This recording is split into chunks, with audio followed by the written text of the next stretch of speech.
Hello दोस्तों, आपका स्वागत है मेरे चैनल इन्वेस्टर चॉइसेस में। दोस्तों, हमने अपनी ऑप्शन स्ट्रैटेजी की एक सीरीज़ स्टार्ट की है और इसमें आज हम दूसरी स्ट्रैटेजी के बारे में बात करने वाले हैं, जो है हमारी प्रोटेक्टिव पुट्स। तो आइए समझते हैं कि प्रोटेक्टिव पुट्स क्या स्ट्रैटेजी है और ये हमारी किस तरह से हमें अपने लॉस को कम करने में हेल्प करती है। तो यहाँ पर मैंने ये सेम अपना डेटा लिया हुआ है और ये मेरा चार्ट यहाँ पर बना हुआ है, जिसके थ्रू आप देख सकते हैं कि मेरा मैक्सिमम लॉस है यहाँ पर इस चार्ट पे रुक जाता है। तो अभी हम एक एक कर इन सबको समझेंगे। पहले हम समझते हैं कि प्रोटेक्टिव पुट की ज़रूरत क्यों है, वाई हमें प्रोटेक्टिव पुट स्ट्रेटजी को क्यों फॉर्म करना चाहिए। तो दोस्तों, मान लीजिए आपके पास आपने कोई शेयर लिया है, लेट से 2000 रुपीज़ का। यहाँ पर ये अमाउंट लिखी हुई है, आपने कोई शेयर लिया है 2000 रुपीज़ का। उसका करंट मार्केट प्राइस अभी चल रहा है 3300 रुपीज़। अब आपको डर है मार्केट यहाँ से फॉल हो सकता है, जिस वजह से आपका जो स्टॉक है वो भी यहाँ से फॉल हो जाएगा। तो उस फियर को कवर करने के लिए, उस फियर को ओवरकम करने के लिए आप एक स्ट्रेटजी का यूज़ करते हैं, जो होती है हमारी प्रोटेक्टिव पुट। अब प्रोटेक्टिव पुट आपको ये एश्योरेंस देती है कि अगर आपका मार्केट प्राइस नीचे जाता है, अगर आपका स्टॉक का ये प्राइस अगर नीचे जाता है, तो प्रोटेक्टिव पुट आपको ये एश्योरेंस देती है कि आपका जो लॉस होगा वो आपका मैक्सिमम टू मैक्सिमम, लेट से हम कह सकते हैं फॉर एग्जांपल 122 ही होगा, चाहे ये मार्केट प्राइस आपका कितना भी नीचे चला जाए। तो आपका मैक्सिमम लॉस कितना होगा? सिर्फ 120 रुपीज़ का ही मैक्सिमम लॉस होगा।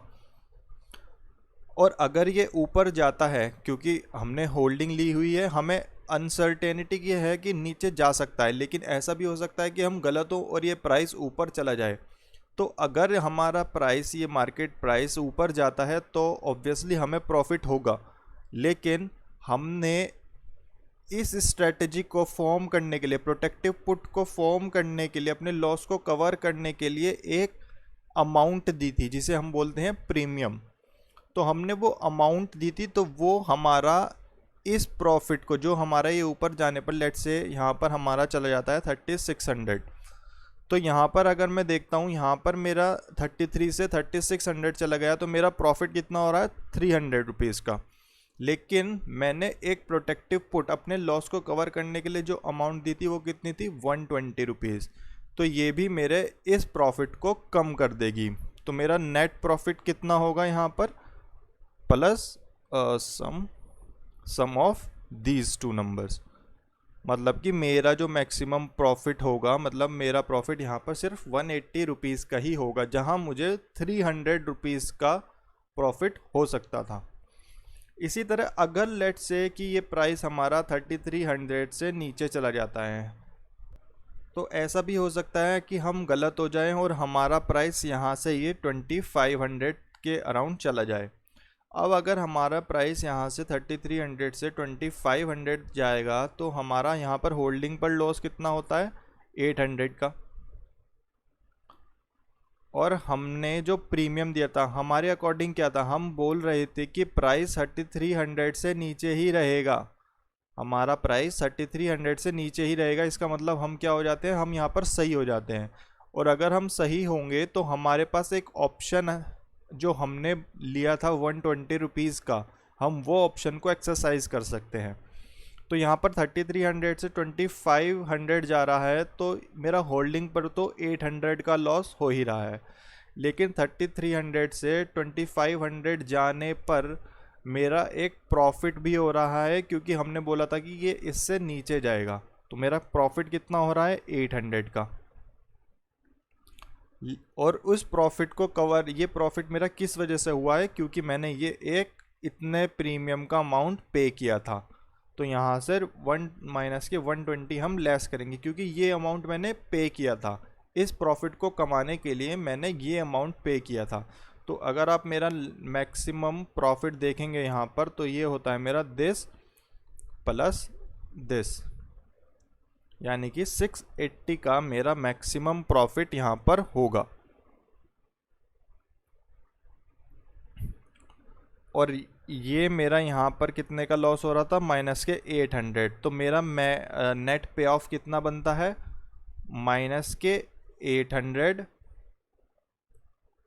प्लस के 160, यानी कि माइनस के 120 का मेरा मैक्सिमम लॉस बनता है। जहां मेरा 800 का लॉस हो सकता था इस होल्डिंग की वजह से, अगर मैं ये प्रोटेक्टिव पुट ना लेता, अगर मैं ये वाली पुट में काम ना करता, तो मेरा मैक्सिमम लॉस यहाँ पर कितना हो सकता था, मेरा यहाँ पर हो सकता था 800 का, क्योंकि मेरी होल्डिंग 800 रुपीज़ फॉल की है। लेकिन मैंने यहाँ पर 120 की प्रोटेक्टिव पुट लेकर अपनी ये वाला प्रॉफिट जनरेट किया है। और इस प्रॉफिट को जनरेट करने के लिए, क्योंकि मैंने ये अमाउंट पे किया था, तो एक तरीके से मेरा जो नेट प्रॉफिट यहाँ पर बना था वो 680 का बना था। तो अब मेरा होल्डिंग पर से तो ये लॉस हो रहा था और मेरा प्रॉफिट आ रहा था किससे, पुट से। मेरा जो मैंने पुट ली थी उससे मेरा प्रॉफिट आ रहा था कितना, 680 का। तो मतलब कि मेरा मैक्सिमम लॉस यहाँ पर कितना हो जाता है, 120 का, इन दोनों का सम। अब आइए इसको इस चार्ट पर और इस डायग्राम की हेल्प से समझते हैं। इसको आपको समझने में एकदम क्लियर हो जाएगा कि हमें प्रोटेक्टिव पुट कब लेनी है और हमारे लिए प्रोटेक्टिव पुट किस तरह से काम कर सकती है।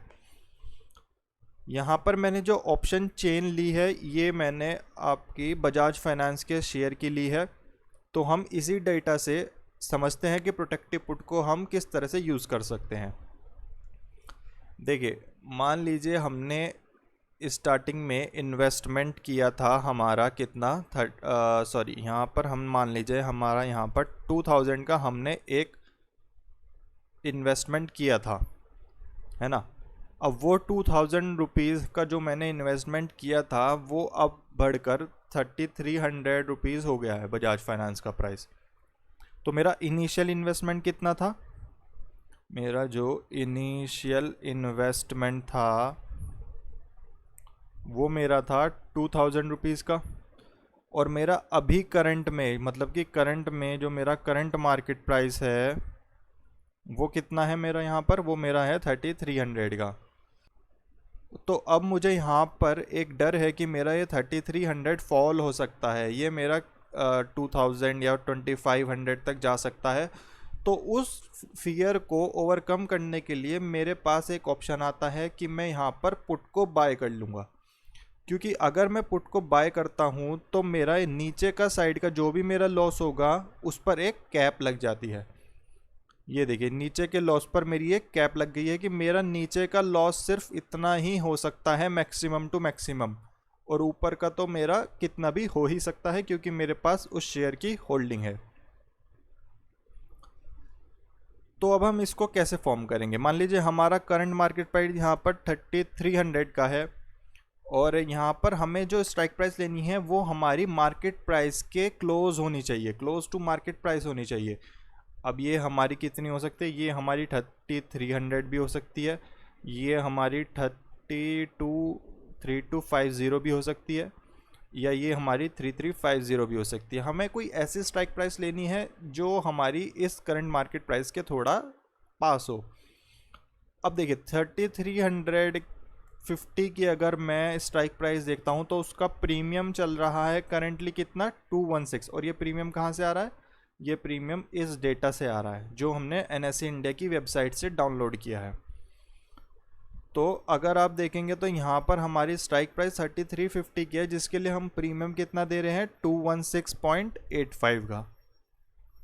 तो अगर मेरा प्राइस यहाँ से फॉल होता है, यहाँ से अगर मेरा स्ट्राइक प्राइस फॉल होता है और ये 2500 लेट्स से, ये हम यहाँ पर देखते हैं सिंपली इस टेबल में हम देखते हैं कि 3300 से अगर जैसे मेरा प्राइस नीचे जा रहा है, 3250 मेरा प्राइस हो जा रहा है, तो इस प्राइस में मेरा आप देखेंगे कि होल्डिंग से जो मेरा लॉस है वो तो 50 का हो रहा है और मेरा जो प्रॉफिट पुट से आ रहा है वो कितना आ रहा है, 116.85। अब ये कैसे आ रहा है, ये मेरा 116.85 का कैसे आ रहा है। देखिए, मैंने यहाँ पर कहा था कि मेरा जो प्राइस है वो 3350 से नीचे रहेगा। तो 3350 से अगर मेरा प्राइस नीचे रहता है तो मेरे पास कितने रुपीज़ आ रहे हैं, 3350 माइनस 3250, यहाँ पर मेरे पास कितने आ रहे हैं 100, और मैंने ये मेरा प्रॉफिट हो रहा है, और यहाँ पर मेरे पास से कितने पैसे जा रहे हैं, ये मेरा आउटफ्लो, ये मैंने परचेज करने में पुट को दिया था 216, तो यानी कि मेरा जो नेट प्रॉफिट यहाँ पर पुट से आ रहा है वो कितना आ रहा है 116 का, जो हमने अभी समझा था। उसी तरह अगर प्राइस मेरा और नीचे जाता है और नीचे जाता है और नीचे जाता है, तो इस तरह से मेरा ये पुट का प्रॉफिट एंड लॉस आना स्टार्ट हो जाएगा। अब आप देखेंगे यहाँ पर 2800 में हमारी पुट हमें कितना प्रॉफिट दे रही है, 3300 का, वो सेम उसी तरह से दे रही है। देखिए 3350, अगर हम देखें तो 3350 माइनस हमारा 2800, ये तो हमारा हो जाता है प्रॉफिट, कि हमारा जो इस पुट की वजह से हमें जो प्रॉफिट मिल रहा है। और उसके अलावा जो मैंने इस पुट को परचेज़ करने में प्रीमियम दिया था वो भी तो इसमें से लेस होगा ना, क्योंकि ये मैंने इस पुट को परचेज़ करने में ये एक एक्सपेंस किया है, तो ये मुझे इसमें से लेस करना होगा। तो जो मेरा नेट प्रॉफिट बनेगा यहाँ पर वो इन दोनों का सम बनता है। ये देखिए 333.15 जो मेरा ये बनता है पुट का प्रीमियम। इसी तरह आप देखेंगे तो आपका करंट मार्केट प्राइस होल्डिंग का कितना है 3300, तो अगर ये 2800 जाता है तो आपका जो लॉस होगा वो 500 का होगा। वो आपका सिंपली आ ही रहा है कैलकुलेट होके 500 का, लेकिन जो आपका पे ऑफ हो रहा, आप देख रहे हैं जो आपका पे ऑफ है वो कितना हो रहा है, मैक्सिमम टू मैक्सिमम 166। ये देखिए अब आपका प्राइस कितना भी नीचे चला जाता रहे, सिर्फ आपका जो मैक्सिमम लॉस होगा वो कितना होगा 116.85 का ही आपका मैक्सिमम लॉस होगा। ये देखिए 3400 तक भी अगर आपका प्राइस रहता है तो आपका मैक्सिमम लॉस सिर्फ कितना है 116.85 का। तो अब देखते हैं कि अगर ये ऊपर जाता है मेरा प्राइस, मतलब मैं गलत हो जाता हूँ और ये मेरा मार्केट प्राइस है ये ऊपर चला जाता है। अब लेट्स से ये यहाँ पर 3400 पर ये मार्केट प्राइस मेरा ऊपर जा रहा है। ये देखिए यहाँ पर मैंने कॉल का प्रीमियम कितना दिया है 216.85, लेकिन मेरा जो प्रॉफिट आ रहा है होल्डिंग से, मेरी ये 3300 की थी यहाँ पर और ये 3400 मेरा प्राइस चला गया, तो 100 रुपीज़ तो मेरे होल्डिंग से आ ही रहे हैं। इस वाली होल्डिंग से मेरे 100 रुपीज़ आ रहे हैं, और ये पुट की वजह से मैंने जो प्रीमियम दिया था उसकी वजह से मुझे एक लॉस हो रहा है।